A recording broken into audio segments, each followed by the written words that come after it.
আমার কোনো স্বপ্ন ছিল না, বাট আমি রাইটার হব এইটার এক ধরনের ফ্যাসিনেশন ছিল।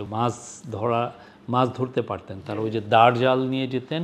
আমার মনে আছে আমরা ওনাদের সাথে যে বোয়াল মাছ ধরছি বনশ্রীতে। আমার আব্বা একটা পেনশনে যে টাকাগুলো পেয়েছিলেন সেখানে একটা 1.5 কাঠা 1.25 কাঠার উপর একটা টিনের বাড়ি উনি কিনেছিলেন। সেই জায়গায় আমার বাকি 18 বছর কেটেছে। আমার শৈশব কেটেছে হচ্ছে মতিঝিল কলোনিতে। আমার জন্ম মতিঝিল এজিবি কলোনি, ওই বিল্ডিংয়ের নাম্বার ছিল 83 নাম্বার বিল্ডিং। সেখানে আমার জন্ম 1969 সালে। আমি তারপরে 1992 সাল পর্যন্ত আমি মতিঝিল কলোনিতে ছিলাম। তারপরে 6 মাস ছিলাম উত্তর শাহজাহানপুর। শেষে আমরা পরে আরও 18 বছর ছিলাম ধনিয়াতে। ওইখানে আমার আব্বা একটা পেনশনে যে টাকাগুলো পেয়েছিলেন সেখানে একটা 1.5 কাঠা 1.25 কাঠার উপর একটা টিনের বাড়ি উনি কিনেছিলেন। সেই জায়গায় আমার বাকি 18 বছর কেটেছে। তারপরে আমি এসে পড়ি হচ্ছে ইয়েতে কী যেন শাহিনবাগে। তো মতিঝিল কলোনির শৈশব খুবই বলবো যে এরকম সুন্দর শৈশব কারো হয় না। আমরা 6 ভাই বোন ছিলাম। তো আমি মর্নিং শিফটে পড়তাম। স্কুলের পরে সারাদিন খেলাধুলা করতাম। আমরা এই যে আমি যে এখন বেলি রোডে থাকি এখানে আসতাম তাস কুড়াতে, রমনা পার্কে যেতাম, আশেপাশে পুরো মতিঝিল এরিয়া আমি ঘুরে বেড়াতাম। তখনও ঢাকা শহরটা ছোট ছিল। ঢাকার আরও একটু ইভেন গোরানের দিকে গেলে গোরানের দিকে বা ওই দিক দিয়ে বাসাবোর একটু পরে দেখা যেত বিল আর বিল। আমরা ওই বিলে যেতাম বর্ষাকালের সময়।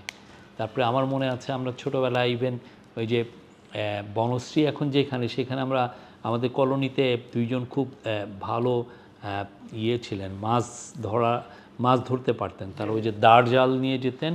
আমার মনে আছে আমরা ওনাদের সাথে যে বোয়াল মাছ ধরছি বনশ্রীতে, ওইটা মনে আছে খুব। এই আমার স্কুল ছিল মতিঝিল গভর্নমেন্ট প্রাইমারি স্কুল, তারপরে মতিঝিল গভর্নমেন্ট হাই স্কুল, এখানে শেষ করেছি। পরে যে নরডাম কলেজে পড়েছি। হ্যাঁ, আমাদের গ্রামের বাড়ি হচ্ছে মাগুরায় আমি বড় হয়েছি।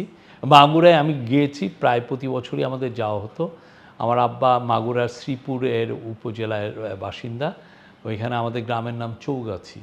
তো আমরা সেই গ্রামে প্রতি বছর যেতাম। দাদি ছিলেন, আমার দাদা মারা গেছেন খুব ছোটোবেলায়। আমার আব্বা যখন 5-6 বছর তখনই আমার দাদা মারা গেছেন কলেরাতে।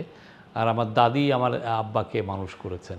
তো আমার দাদির ওইখানে বাড়িতে যেতাম। আমার দাদি অবস্থাপন্ন একজন ছিলেন, উনি নিজেই মানুষজন রেখে চাষ করাতেন। তো ওনার খুব দাপট ছিল, আর উনি খুব ভালো মিডওয়াইফ ছিলেন। পুরো চৌগাছি গ্রামের একসময় যেত যে কেউ বাচ্চা হলে ওনাকে ডাকা হতো। উনি খুব মানে যেগুলো খুব টাফ কেস সেগুলোও উনি বাচ্চা ওনার হাত দিয়ে হতো। উনি খুব এবং উনি খুব ভালো রাঁধুনিও ছিলেন। যারা বড় পাচক শেফ, যারা বাবুর্চি যারা ভাড়া করতে পারতো না, ওনাকে নিয়ে যেত, উনি ঘরোয়াভাবে রান্না করে দিতেন। তো ওনার খুব সুনাম ছিল। উনি 102 বছর পর্যন্ত বেঁচে আছেন। উনি মারা গেছেন আমার আব্বা মারা যাওয়ারও 1 বছর পরে।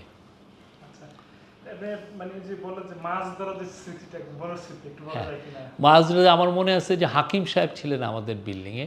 হাকিম সাহেব একজন লো লেভেল কর্মচারী ছিলেন, এজিবিতে চাকরি করতেন। তো উনি এই প্রতি বছর হলে উনি ওই দাঁড় জালটা পারতেন। উনি একটু বোধহয় দাউদকান্দি বা ওই দিকে লাকসামের লোক। উনি আরও 2-3 জনকে নিয়ে এসে ওনারা দাঁড় নিয়ে পুরো দিয়ে বড় একটা জাল, এই জালটা উনি সারা বছর ধরে বুনতেন।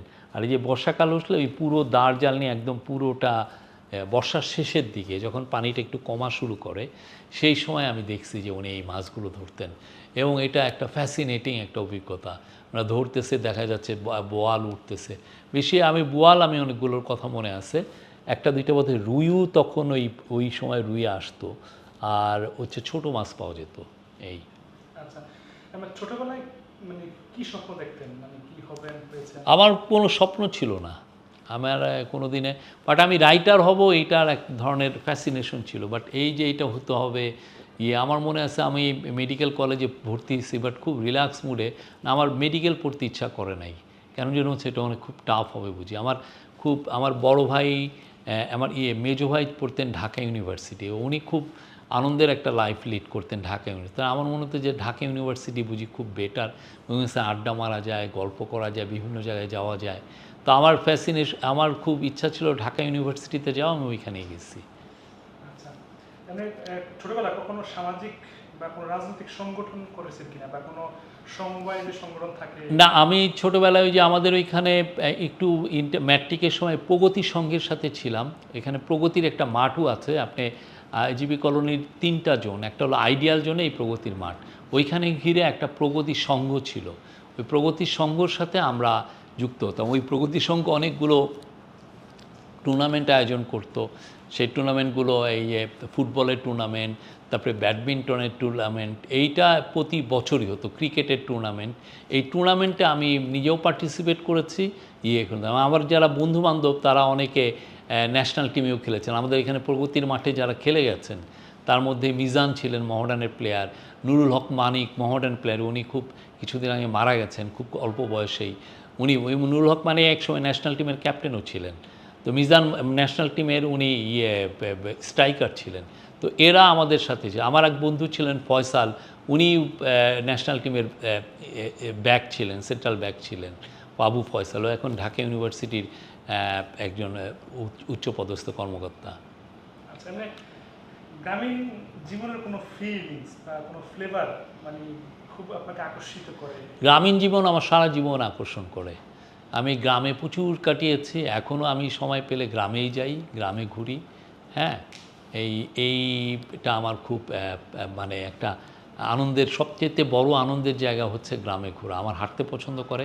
শীতের বেলায় একটু হালকা শীতের কাপড় পরে সকালবেলায় হাঁটতে পাই এবং স্থানে স্থানে থেমে একটু চা খাওয়া, এটা একটা হয়। ছবি তুলি আমি প্রচুর, শীতের ছবি, বর্ষার ছবি। নদী, আমাদের যে চৌগাছি গ্রাম যেটা, তার 1-2 কিলোমিটার দূরে হচ্ছে কী যেন গড়াই নদী। গড়াই নদীতে আমার একটা অনেক আমি সময় কাটিয়েছি। আমি প্রতি বছর গেলে গড়াই নদীতে খুব ঘুরি। গড়াই নদীটা খুব আমাকে টানে। আচ্ছা, আপনি বললেন যে আপনার দাদা ছোটবেলায় মারা গেছে, বাট আপনার দাদি বা নানির কাছ থেকে পাওয়া কোনো শিক্ষা, কোনো স্মৃতি? নানি মিশতে পারতেন, মিশার বিষয়টা আমার খুব টানে।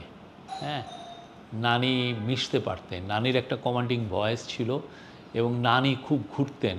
আমার মনে হয় আমি ওনার থেকে কিছু পেয়েছি আর কি, এই ঘোরাটা আমার যায়। আমার দাদির কথা মনে আছে, দাদি খুব ভালো চচ্চড়ি রাঁধতেন। দাদির হাতের রান্না মানে খুব সুবিখ্যাতি ছিল, খুব ভালো কোরমা রাঁধতেন দাদি। এবং শীতকালে ওনার হাতের পিঠাও খুব সুন্দর ছিল। ওনার যে পিঠা, মানে উনি যে চিতই পিঠা বা আপনি আমাদের এখানে ঢুপি পিঠা বলে, হ্যাঁ, ওই পিঠা উনি খুব সুন্দর, মানে ব্রিলিয়ান্ট। ওনার রান্না পুরো ইয়েতেই, গ্রামেই খুব প্রসিদ্ধ ছিল। আর উনি খুব ইন্ডিপেন্ডেন্ট মাইন্ডেড ছিলেন। উনি একা থাকতেন। ওনার তো এক ছেলে এক মেয়ে, তাদের বিয়ের পরে উনি পুরোপুরি একাই ছিলেন এবং ওনার এই একাকিত্বটাও উনি এনজয় করতেন। এবং দেখা যাচ্ছে যে উনি নিজের থেকেই বিভিন্ন জায়গায় যাচ্ছেন, সবাই যায়, এবং কোনোদিন ওনার মধ্যে না শুনি নেই। একজন আসছেন যে আজকে রাতের বেলায় তার নাতি হবে, তাকে নিয়ে যাচ্ছেন উনি এখানে, যে ওই যে দাইমা হয়ে কাজ করছেন, মিডওয়াইফের কাজ, এবং এটা ওনার বছরের পর। এমনও আছে, আমি বলবো যে পুরো চৌগাছি গ্রামের এক সময় মানে 70-80% ওনার হাত দিয়ে হয়েছে। ফলে ওনার একটা কমান্ডিং ভয়েস ছিল, যে একজন ওনার উপরে এসে কথা বলবে, মানে উনি খুব গ্রামের যে লোকটা খুব মোরল, হ্যাঁ, তাকে উনি মানে খুব কমান্ডিং ভয়েসে কথা বলতেন।